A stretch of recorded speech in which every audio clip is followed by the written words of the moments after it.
내년 초부터 펠팍 시의회에서 코리아웨이 변기 프로젝트가 본격 논의될 것으로 전망됩니다. 코리아타운 플라자 건립을 위한 두 번째이자 마지막 주민공청회가 열렸습니다. 플러싱 먹자골목 교량 인근 상인들이 집단 소송을 준비하고 있습니다. 하지만 상인들의 저조한 참여로 일정이 연기됐습니다. 이민서비스국의 전문직 취업비자 서류 처리가 극심한 정체 현상을 빚고 있습니다. 뉴욕 시내 데이케어 센터도 식당처럼 등급을 부과하는 방안이 추진되고 있습니다. 이상은 이 시각 주요 뉴스입니다. 여러분 안녕하십니까? KBN 뉴스입니다. 뉴저지주 팰리시즈 팍에서는 한인 상권이 밀집해 있는 브로드 애비뉴를 코리아웨이로 변기하는 사업이 추진되고 있는데요.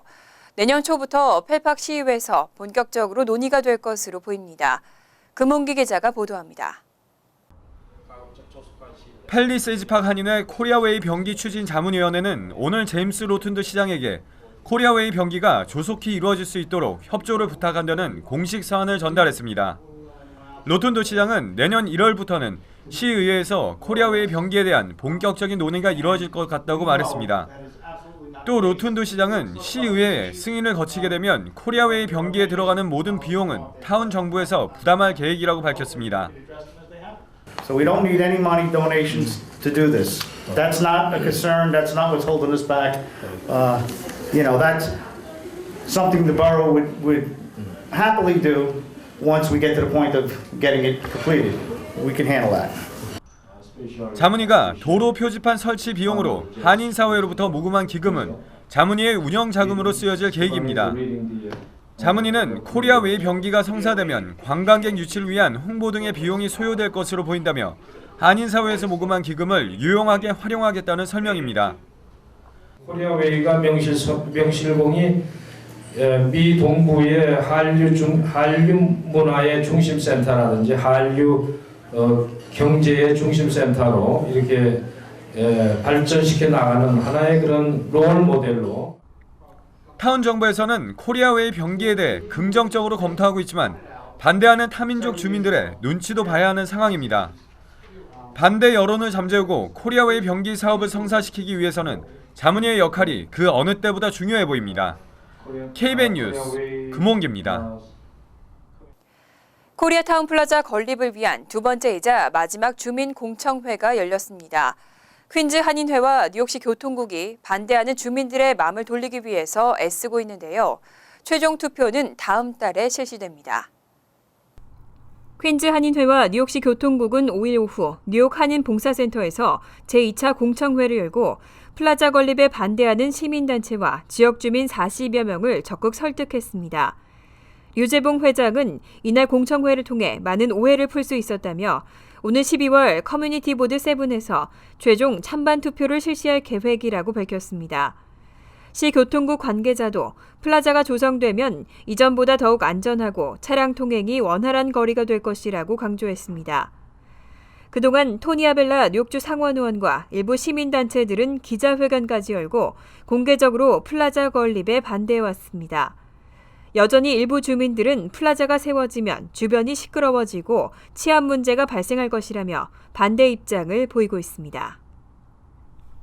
플러싱 먹자골목 교량의 보수공사 지연에 따른 피해로 상인들이 집단 소송을 준비하고 있습니다. 그런데 지역 상인들의 협조가 생각보다 많이 저조한 실정입니다. 적극적인 참여가 당부되고 있습니다. 플러싱 먹자골목 상인 번영회의 김영환 회장은 지금까지 10개 업체로부터 피해 보상 신청을 접수받았지만 당초 목표인 50개 업체에 한참 못 미치고 있다고 밝혔습니다. 김 회장은 이와 같은 추세로는 소송 제기에 차질을 빚게 된다고 덧붙였습니다.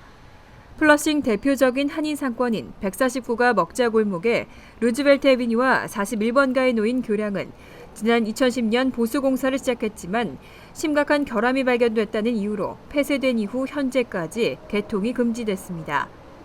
이에 먹자골목 상인 번영회와 퀸즈 한인회는 지난달 13일 기자회견을 열고 주변 상인들의 피해가 심각하다며 시공업체를 상대로 집단 소송을 제기한다고 밝힌 바 있습니다. 김 회장은 소송을 통해 교량 폐쇄로 인한 주변 상인들의 피해가 크다는 사실을 뉴욕시와 시공사에 알려야 한다면서 업체들의 협조를 당부하고 있습니다. 애초 집단 소송의 신청 접수 마감 기한은 오는 10일이었지만 상인들의 참여 저조로 30일까지 연장됐습니다. 미 수사당국은 해마다 늘어나는 원정 출산을 막기 위해서 단속에 나서고 있는데요. 하지만 사실 이 원정 출산 덕에 미국은 연평균 10조에 이르는 경제 이득을 얻고 있다는 분석이 나왔습니다. 월스트리트저널의 보도에 따르면 미국에서 원정 출산으로 태어나는 아이는 해마다 4만 명에 달하고 있습니다. 이 가운데 특히 중국인들이 많은 것으로 집계됐습니다. 미국 상무부의 통계를 보면 해마다 미국을 여행하는 중국인은 220만 명 정도에 달하고 이들이 미국 내에서 지출하는 여행 경비는 240억 달러에 이르고 있습니다. 월스트리트저널은 이 가운데 원정 출산을 목적으로 미국을 찾은 임신부가 상당수 포함되어 있다고 보도했습니다. 이들은 주로 4만에서 8만 달러에 달하는 패키지 여행 상품을 이용하고 있습니다. 여기는 숙박비와 교통비, 신생아 미국 비자 취득 경비 등이 포함됐습니다. 이외에 원정 출산 임신부들이 미국에서 쓰고 가는 돈은 줄잡아 10억 달러에 달한다는 분석까지 나오고 있습니다.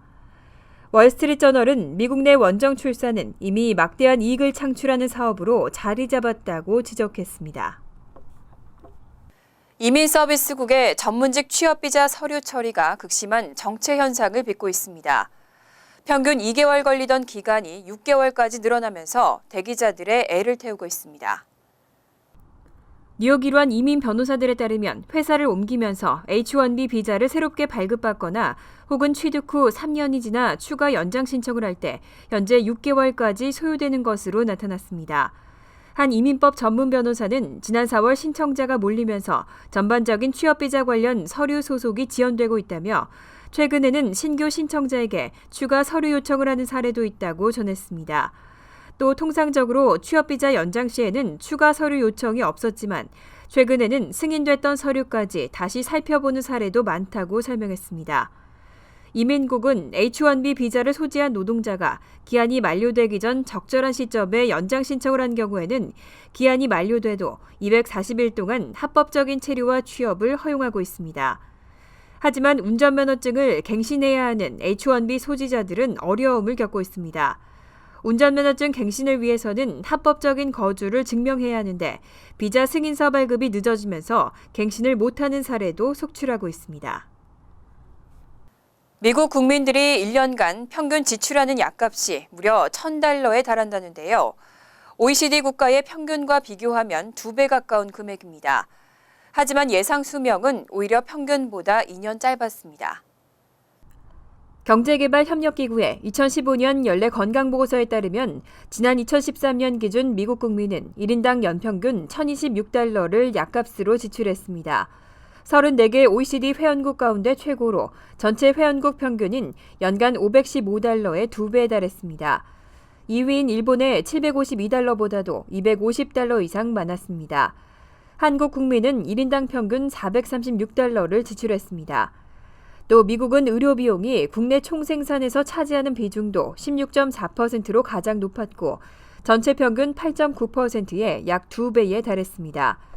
처방약을 복용하는 미 국민들이 크게 증가했을 뿐만 아니라 약값 자체가 크게 오른 것도 주요 원인으로 분석됐습니다. 특히 미국은 심장마비 등 급성질환 치료에는 최고 수준이었지만 천식과 당뇨 등 만성질환 예방은 평균 이하로 조사돼 많은 약값 지출의 원인으로 지목됐습니다. 하지만 미국 국민의 예상 수명은 78.8세로 OECD 회원국 평균 80.5세보다 2년 짧았습니다. 예상 수명은 일본이 83.4세로 가장 길었고 한국은 81.8세로 12번째를 기록했습니다. 성적이 학교 생활의 전부는 아닙니다만 미국 내 아시안 학생들의 성적이 타인종과 비교해 압도적으로 높은 것으로 조사됐습니다. 올봄 치러진 표준시험에서 아시안 학생들의 합격률은 78%에 달했습니다. 5일 주 교육국이 발표한 보고서에 따르면 4학년 영어 시험의 경우 아시안 학생들의 평균 합격률은 78%로 나타났습니다. 백인은 62%, 흑인 29%, 히스패닉 33%보다 월등히 높았습니다. 또 7학년 영어 시험에서도 아시안 학생들의 합격률은 80%로 백인 61%, 흑인 30%, 히스패닉 35%보다 월등하게 높았습니다. 3에서 11학년까지 아시안 학생들의 성적은 모두 타인종 학생들을 압도했습니다. 수학시험 성적도 비슷한 결과를 보였습니다. 4학년 아시안 학생들의 평균 합격률은 75%로 백인 49%, 흑인 19%, 히스패닉 24%보다 높았습니다.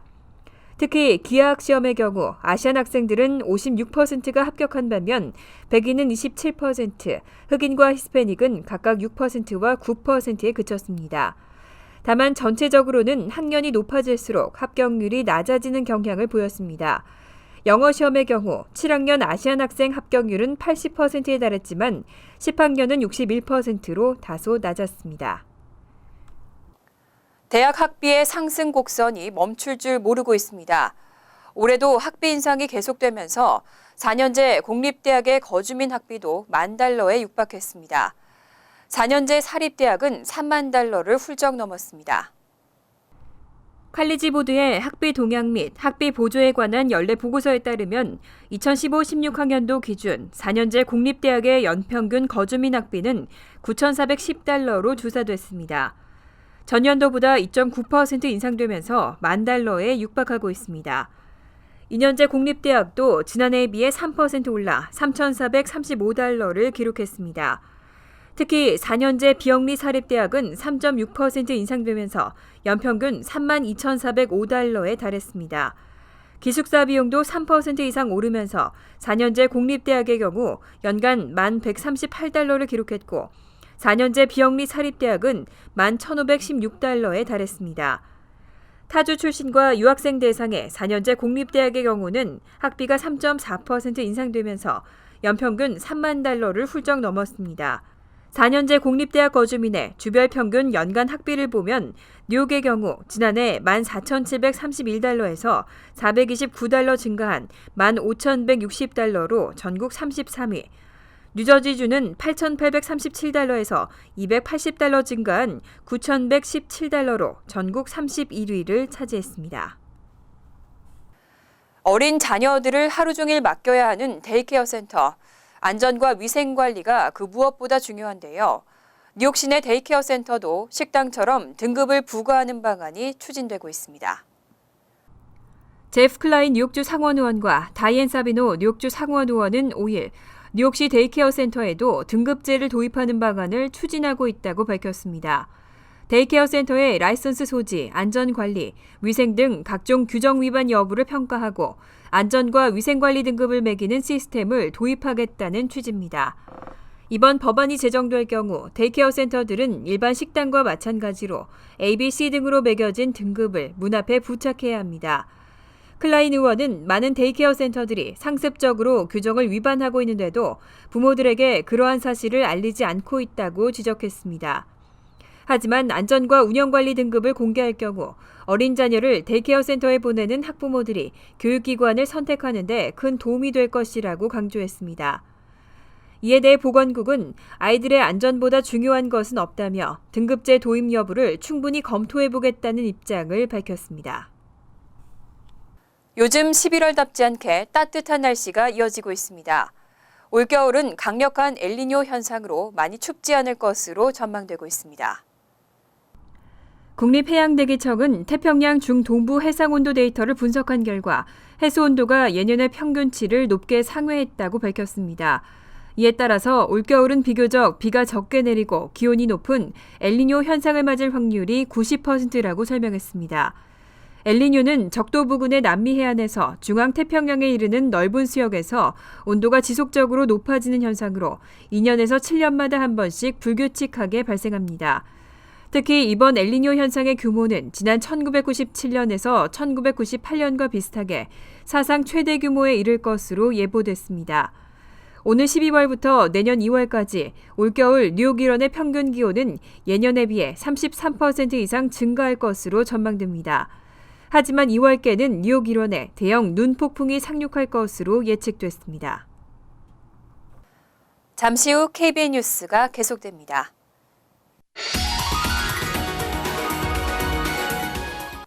이어서 LA 지역 한인사회 소식입니다. 휴대전화에서 뿜어져 나오는 전자파 관련 규정은 20년 전과 똑같습니다. 하지만 스마트폰을 항상 지니고 다니는 현대인들의 전자파 노출은 훨씬 더 커졌겠죠. 김정균 기자입니다. 흔히 2G 폰으로 불렸던 플립폰. 이 폰으로는 요즘처럼 인터넷을 사용하거나 와이파이에 연결하는 일은 없었습니다. 하지만 스마트폰은 다릅니다. 실시간 인터넷과 연결돼 있고 와이파이 신호도 어디서든 잡힙니다. 다시 말해 전자파 노출이 예전보다 훨씬 더 많아진 겁니다. And it's the irregular pulsed nature of the signal over thousands of minutes, over many years, that we believe can cause a great problem for children and for the rest of us as well.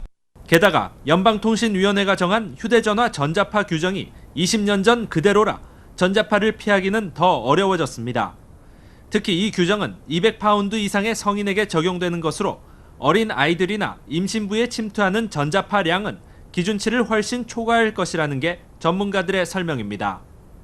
Children are not little adults. The skull is thinner. Also, the volume of the brain is less compared to 200 plus size man. 한편 연방회계감사원이 몇 해 전부터 통신위원회에 새로운 전자파 규정 반영을 요청했음에도 업체를 대변하는 휴대전화 통신산업협회는 기존 규정이 맞다며 맞서고 있습니다. 결국 전자파의 몸속 침투를 피하기 위해서는 휴대전화 사용 빈도를 줄이거나 스피커폰을 사용하는 등 개인적인 노력이 필요한 상황입니다. MBC 뉴스 김정균입니다. 한인 커뮤니티 변호사협회 KCLA가 이 취임식을 통해 새롭게 출발했습니다.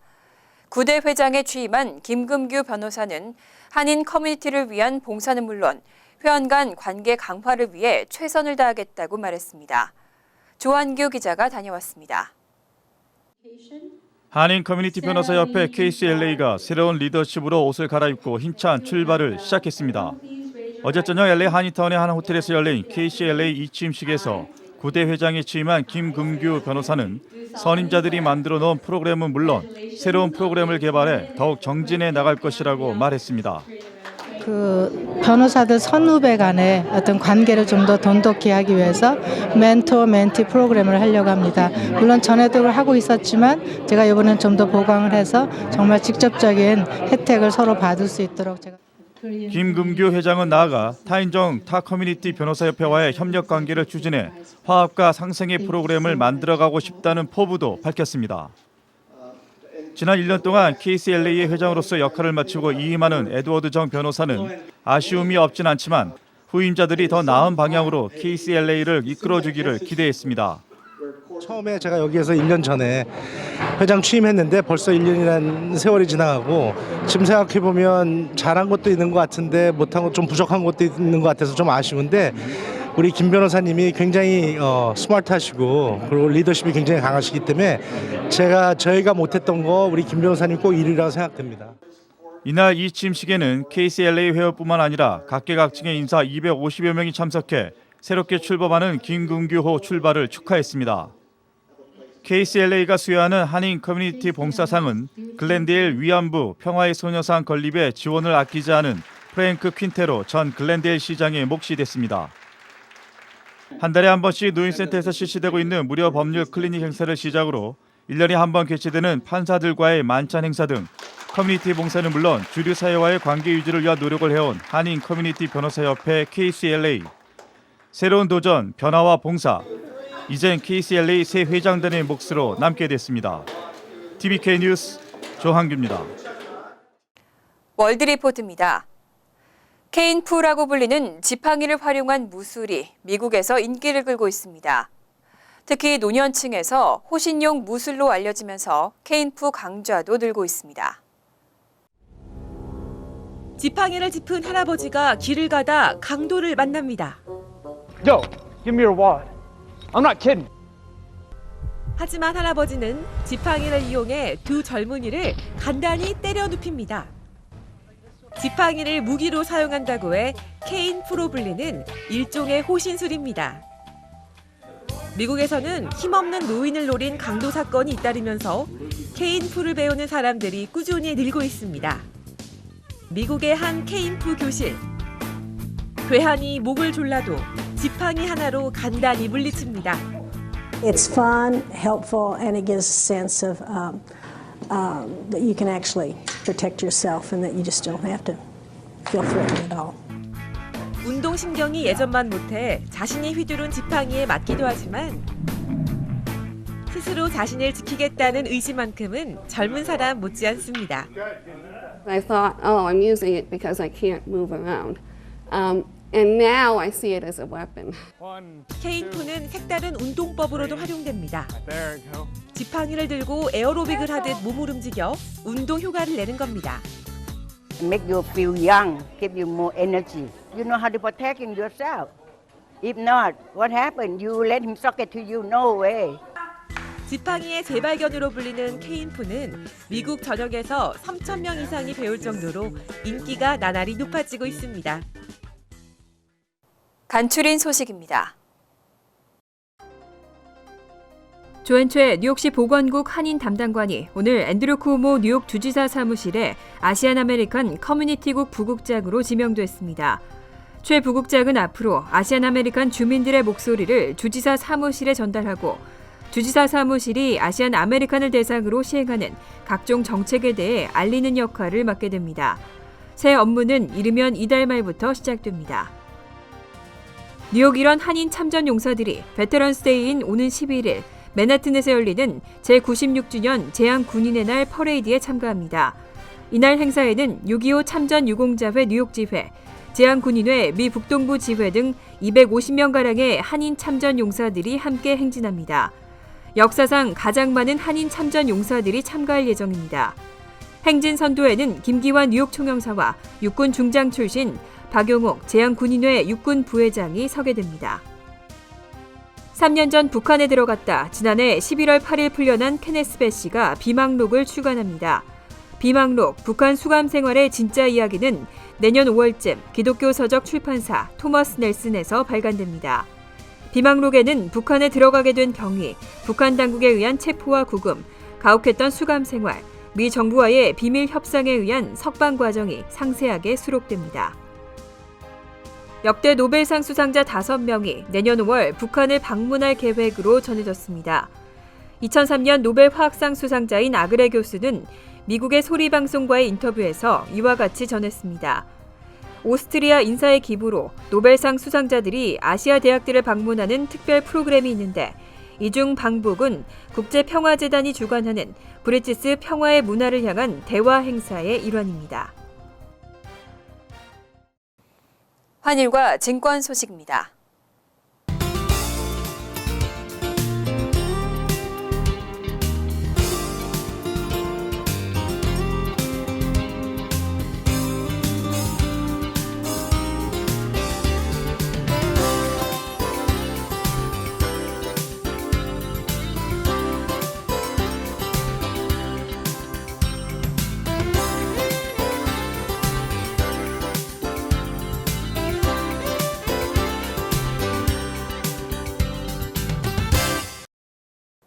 이어서 날씨입니다.